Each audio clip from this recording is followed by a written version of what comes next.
दोस्तों, हम सभी हर रात में सोने के समय दूसरे दिन के लिए एक लिस्ट बनाते हैं। अपनी इस लिस्ट में कल हमें क्या क्या करना है, और जब हम अगले दिन के गोल को सेट कर लेते हैं तो हम बहुत रिलैक्स हो जाते हैं। उस समय हमें यही लगता है कि हमारा कल पूरी तरह से प्लान किया हुआ है, और फिर उसके बाद उस समय हमें चैन की नींद आ जाती है।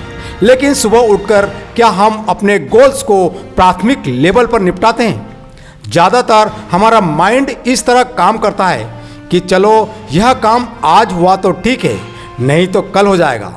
दोस्तों, इस रेफरेंस से ही हम सीख सकते हैं कि हम हमेशा सोचते कुछ और हैं, प्लान कुछ और करते हैं और इम्प्लीमेंटेशन के समय कुछ और ही करने लगते हैं। यही एक गलती हमारी सफलता के रास्ते को रोक देती है।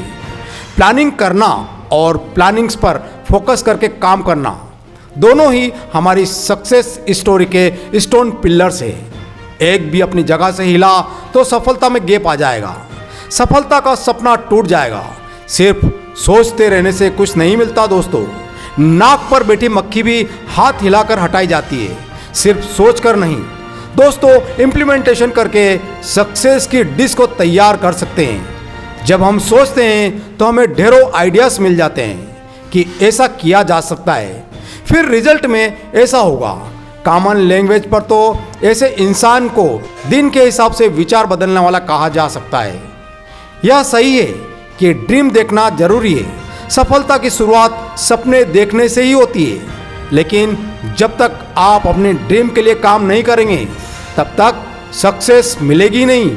इसलिए सक्सेस स्टोरी का फॉर्मूला है ड्रीम के साथ इम्प्लीमेंटेशन। दोस्तों, इस बात में सच्चाई है कि किसी भी काम को शुरू करने से पहले हमें बिल्कुल नहीं पता होता है कि रिजल्ट क्या होंगे, लेकिन हार के डर से रेस में अगर पार्टिसिपेट ही नहीं किया जाए तो रेस में जीतने का कोई चांस ही नहीं बचता। शायद क्या पता पार्टिसिपेट करते तो शायद जीत ही जाते। दोस्तों, हम मानते हैं कि हार और जीत में नेगेटिव लोगों के कैलकुलेशन पॉजिटिव लोगों के कैलकुलेशन से ज़्यादा एक्यूरेट होते हैं, क्योंकि पॉजिटिव लोग हमेशा इस मोटिवेशन को साथ लेकर चलते हैं कि जिस रास्ते पर चल पड़े हैं उसकी मंजिल कामयाबी ही होगी।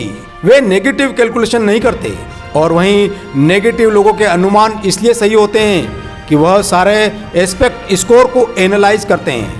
लेकिन प्रॉब्लम यह है कि जहां फेल होने के थोड़ा भी चांसेस होते हैं वे रास्ते पर ही नहीं चलते हैं, आइडिया ही ड्रॉप कर देते हैं।